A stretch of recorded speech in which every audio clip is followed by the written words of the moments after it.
So before we actually start creating it, let's figure out my canvas, right? Because I sketched out what I wanted it to look like, and I want to make sure that my canvas actually looks that way. The problem right now is my SVG has no background and it is on a white page, so I don't know where it is. It says it's 210 tall by 500 wide. How big is that? Where is that? I don't know.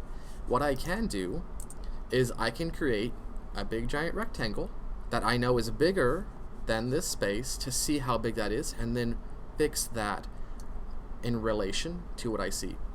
So to make a giant rectangle as my backgrounds, because SVGs don't have background, so to speak, we just put a big rectangle behind everything, I'm going to make a new element, right?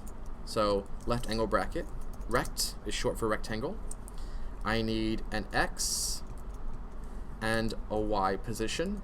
This is going to be the starting point of the rectangle, where it begins. So I'm going to do 0, 0, because I want it to be in the top left, and I'll explain that in a moment. And then I need a width, and I need a height. Okay, and then to close it, I need a slash, and then a right angle bracket. This will close my rectangle shape, so that way I can have more things afterwards. Now, I could put the same height and width they have here. Oh, they have it in the opposite order. That's okay. Height and width. There we go. I could put the exact same ones they have here, but then if I want to change the size, I then have to change these two if I want to understand where it actually is. So I'm just going to make these overly large. So 1,000 by 1,000. That seems like way more than enough. So let's look and see what we see. Okay, so this is the size of my SVG right now. My sketch does not look like that.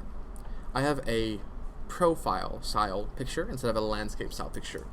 So let's try maybe 200 width and maybe 500 height. And if I run that now, way too tall, maybe, and a little narrow, maybe 300 width and 400 height. That's better. Does that look about right? That looks pretty close. I think that is pretty close to my sketch. I think that's pretty close to the size I chose for my sketch. So I'm going to leave it like that. I am happy with that. So we can say now that we have our basic setup, more or less.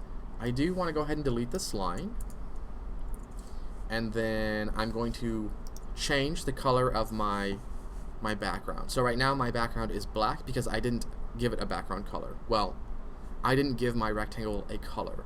So to give my rectangle color, I need to give it a fill. The fill is what we call the color of the object, of the shape.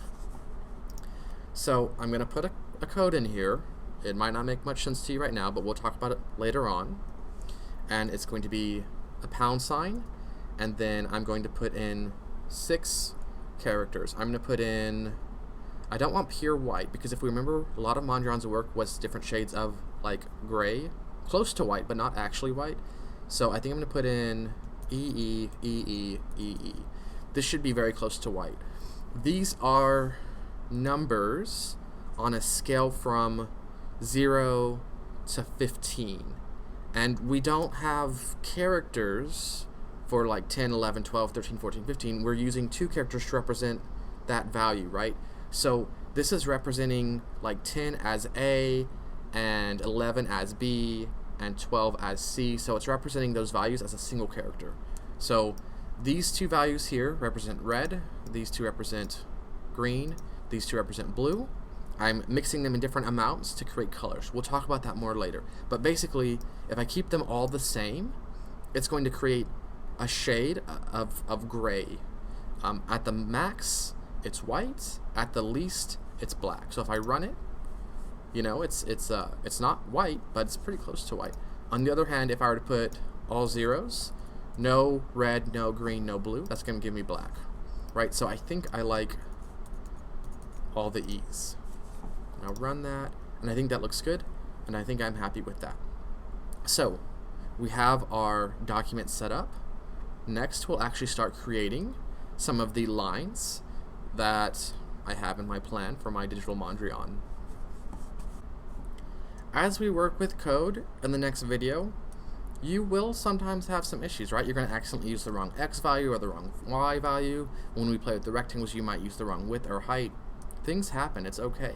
You might have times where something doesn't load, right? Maybe you left off the slash or the angle bracket. Maybe you forgot to close a quote, right? Things do happen.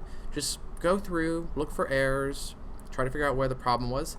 If you have lots of things loading, look for wherever the last thing was that loaded. That's probably where the error is, right? It's okay. It takes time to get used to these things. No problem, right? The important thing is that you feel like you're understanding some of the concepts and you're getting better at it, even if maybe things don't all go the way that you are hoping they do.